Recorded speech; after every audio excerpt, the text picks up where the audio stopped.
You're still with your Feel Good Breakfast Show Expresso here on SABC3. Now, over the last few weeks, we've had the absolute privilege of having Ultra Pet's resident vet, Dr. Karien Brink, answer all of our questions that we have about our pets. I mean, from the right diet, for example, to playtime, to healthcare and everything in between. It's been so much fun. And this morning, Dr. Karien joins us again, but this time to answer your questions. Dr. Karien, good morning. How are you doing? I'm doing very well. How are you guys doing? So good. Good. It's always a pleasure to have you on the show. Now, our first question, Doctor, comes from Kimberly Bannister, and she asks, my 10-month-old Burbu has terrible separation anxiety. We can't leave him at home because our neighbors always call to say he's crying. What can Kimberly do to help, Doc? She would need to teach that a Burbu can cope on his own. He needs to realize it's okay that I am on my own. I don't need my dog mom with me. So what she can do is to allow certain spaces that he's not allowed to go with her, because what we sometimes do, we allow them to follow us everywhere, like follow us in the bathroom even. I mean, we all do it, but he needs to learn there's certain no-nos. Then the other thing she can do is the fact that she leaves home or when she arrives home must be a non-event in her dog's mind. What I mean with that, it sounds a little bit weird, but she must never tell him goodbye and she must never greet him when she arrives at home. She must make it a non-event, just leave. When she leaves, she just leaves. When she arrives, she just arrives. And the moment he's calm, then she gives him attention. And she must see if these few techniques work. If she sees she struggles, then she's going to need to get the help of a veterinary behaviorist to give him some medication and to do all of this slowly but surely again and again until he's calm and relaxed with the routine and what she's doing. The beauty of it all for me really is that there is help, and so there is so much that she can do. Another question here from Priscilla Buscombe saying, how do I get my puppy to use the toilet outside? I have done everything possible. Yeah, it's quite frustrating, and I always tell people it's the same as with kids. Some kids, they potty train fairly quickly and some kids take forever. And we must just be patient with our puppies and be very consistent. I'm going to give her a few tips. What she must do is every time after the puppy has played, has eaten something, drank water or slept, that is the time to take him to the designated area. If it's on a puppy training pad, a newspaper, or on the grass, it doesn't matter. Preferably, he needs to walk there because he needs to feel the difference of the substrates. He needs to feel, oh, this is carpet, this is tiles, this is wooden floor, this is grass, now I can do my business. And when your puppy do their business, you make a huge wow of it. Either treat them with a small little treat that they enjoy, give them a lot of attention, or give them their favorite toy. Also, when she is not there, she must just not assume that a puppy will be able to know where to do its business.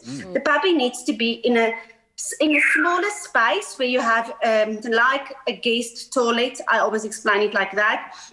Or maybe a big crate, not a small crate. It needs to be big enough for food and water bowl, a place to play, and a place to do their business. Because what a lot of us do, we let the puppies roam free, and then they don't realize that that teeny tiny little pee pad we left in the corners where they're supposed to pee, because they're exploring. And if accidents happen, never punish. Always clean with a non-ammonia containing product, just soap and water, and spray with some vinegar, and then just continue the process all over again. But patience is the key. Some of them take really long, and some of them are very quick learners. Dr. Karien here with all the answers that we need. Before we get more viewer questions, Doctor, I have to ask, there's a peculiar whistling sound in the background. Do you have a bird there as a pet? Yeah, it's my African grey. It's Fritos.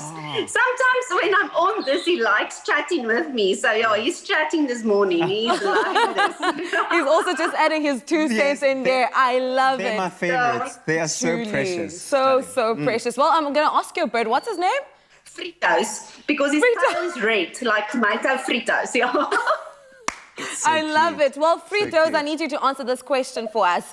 Karusha Sadu wrote in and asked, what factors cause a pet to become depressed?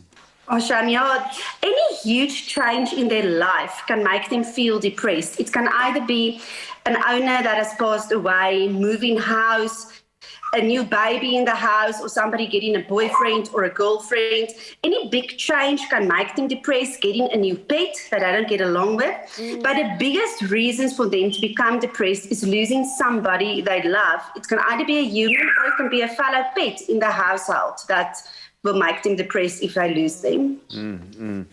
And last question for the morning, Dr. Karien, comes from Jamie Knowles, and she asks, how do I get my cat, Lila Violet Kilshaw, who is a 5.5-year-old female half-Siamese breed, to go outside the house by herself? She runs back inside after a few minutes and is not as confident as her mother, Oriente, who is 11 years old.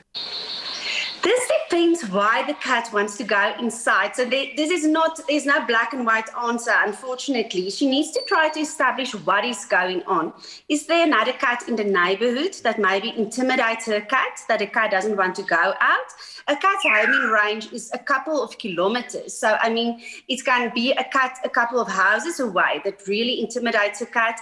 Maybe it was a neighbor that threw water at the cat at some stage. So it really depends what intimidates this cat before we can start to do some behavior modifications. So she's going to need to do some homework for me and find out if she can establish what bothers the cat, and just have a look around. Is there noisy neighbors? Is there another cat? Is there a barking dog? And then she can send me a message on our website at ultrapets.co.za at Dr. Karien's Corner. She will get my email address directly when she sends the message, and we can see to what solution I can come up with. It depends what the cause is, why the cat doesn't want to go out. Awesome. Dr. Karien, thank you so much for joining us over the past few weeks, just sharing your knowledge with us and helping us, deal with our pets, or to train them to be better pets, actually, or for us to be better pet parents. You have been awesome. We truly appreciate you on the show. I'm going to miss you guys. I will see you next year, I guess. So, Yeah, we'll see you soon, Dr. Karien. But of course, for everybody else at home out there, if you have any more questions about your pet, then you can ask Dr. Karien directly on the Ultra Pet website under the Ask Dr. Karien section. She is fantastic, as you've come to learn, and she'll have all the answers that you need.